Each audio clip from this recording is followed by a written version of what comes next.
Well, let's go live now to the Union Buildings, the expected site of that announcement tonight. Our senior political reporter, Ziyanda Ngcobo, standing by for you. Ziyanda, good evening. Clock beginning to tick down to this. Is it possible to know what will happen? Finally, Stephen, we'll get that new executive. You'll know that since December, there's been much speculation about when President Cyril Ramaphosa would be reshuffling that cabinet. And let me bring in a political analyst, Dirk Gotza. And, you know, what is to be said about how long it's taken the president to make this announcement? Literally, we've had 5 days without a deputy president. Is this a caring government? Well, I think this is very unusual. It's the only time we had something similar to that was in 2019 when we had for 3 days no cabinet at all after the inauguration of President Ramaphosa. But this is very unusual because he made it so long ago already known that he is going to change the cabinet. And then all these delays. So it looks like it became a moving target for him because he also now lately in his Sona speech he talked about a new ministry for electricity, which is very different from what he mentioned in the past with respect to Eskom specifically. The fact that he is now bringing in so many people from outside Parliament and creating the opportunity for them to become ministers also is another indication that he possibly reached the stage in that there are no any more members in Parliament that he could use as appropriately for ministers. So in that sense, I would say it has become a moving target for him.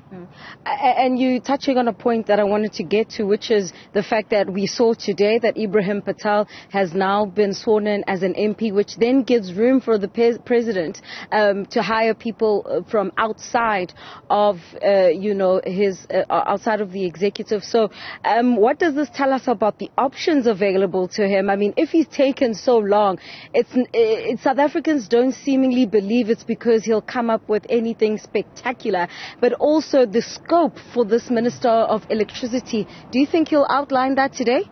He should, because when he appoints the new cabinet, I think he should explain also some of his choices, not necessarily in detail, but it certainly would be necessary to explain how the ministry, for example, relate to the outgoing Department of Minerals and Energy, the split in the two departments also, as well as the fact that this new minister will have to work with a number of other departments, like, for example, environmental affairs, the mining ministry also, and others.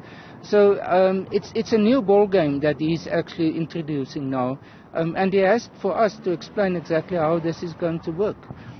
And also, for example, in relation to the Department of Public Enterprises of Pravin Gordhan, it will be interesting to see, for example, if he continues, because that is the department that must be phased out over time. And you cannot talk about a cabinet reshuffle in South Africa without talking about the governing party and the ructions within that organization. For an example, you've spoken about Minister Pravin Gordhan, who didn't make it back onto the NEC. Naledi Pandor, Ibrahim Patel is seemingly safe. Blade and Zamande, these are just some of the names that didn't make it back at that elective conference in December. How much legroom, given, just how decisive a victory the president got in December, does he have to actually install people that he wants versus not creating too much chaos ahead of the 2024 elections? He has a lot of leeway, but it's not clear whether he wants to use it. He has already indicated that he doesn't want to have a complete overhaul of the cabinet, but first of all fill the vacancies. But now he's creating more vacancies for himself, in the sense that both Enoch Godongwana as well as Ibrahim Patel, the two ministers who were there as not members of Parliament, have become members. So there's two new opportunities for him to bring people from outside.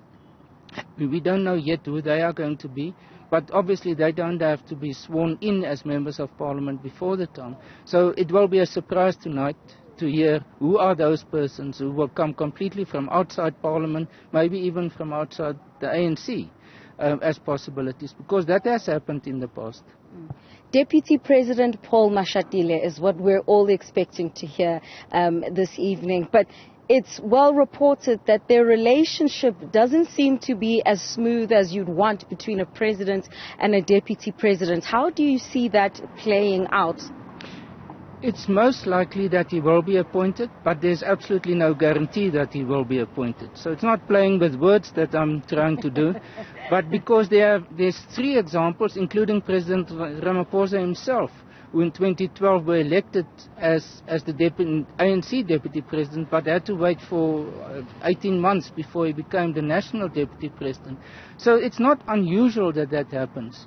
But given the political dynamics at the moment, I think it's very unlikely, and it will cause a lot of tension, I would say, within the ANC, if it does that, especially from provinces like Gauteng, who has now becoming quite prominent in the ANC. You know, if we look at last year's national conference, that Gauteng has become a very visible presence in the ANC.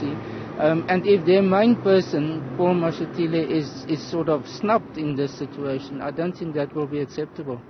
I'm mentioning Paul Mashatile in particular, especially being appointed as deputy president, given the latest report today, which says that that gentleman from Sudan, that Sudanese businessman, had not declared that over 580,000 rands to buy, the cattle at Palapala. That scandal seemingly not going away.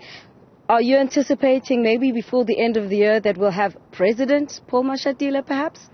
I think this is stretching it a little bit far because the impeachment option they've tried already, and that has been rejected by Parliament. So it is almost impossible to go back to.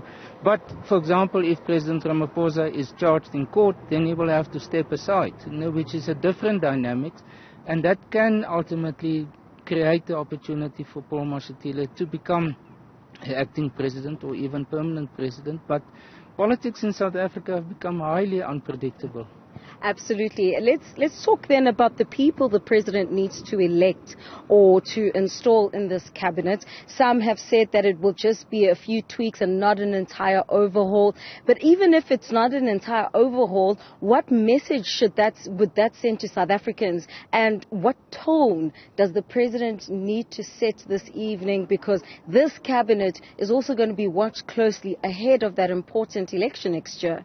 Yes, I think that's the main point, is that this will be the last opportunity for President Ramaphosa to determine who will be his team that he will take into the election next year. And it's highly important for the ANC because he needs that team to create confidence, public confidence, and to convince the public and the voters to vote for the ANC. So on the one hand, he has to make changes. He says he doesn't want to make too many changes. But at the same time, as I said, this is the last time he has the chance to do it, so it must be significant changes.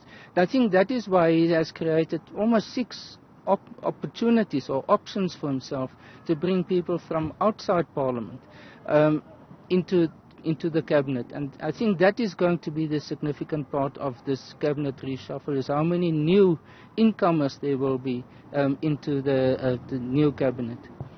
One last thing from my side, what is to be said about the lack of confidence that people have? He's created an entire ministry to deal with this issue of load shedding, something they can ill afford going into an election. Do you think that there will be much difference? Now there'll be three ministers essentially overseeing, this energy issue that the current country is besieged with.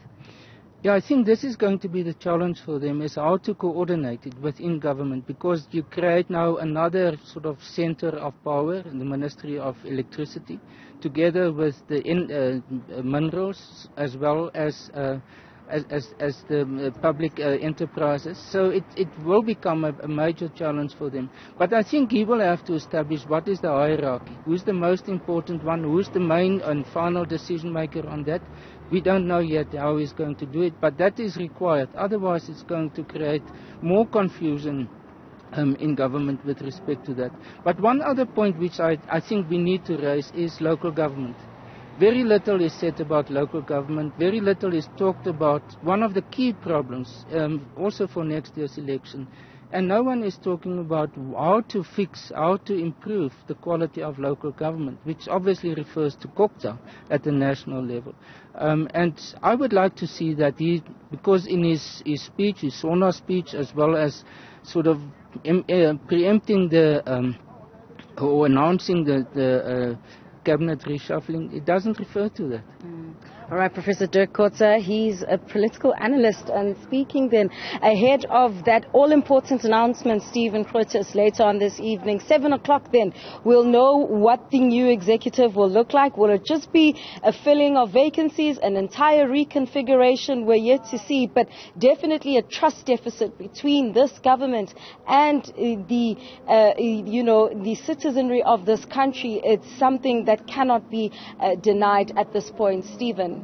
Ziyanda Ngcobo, our senior political reporter, thank you. Already on standby there. That announcement at 7 o'clock.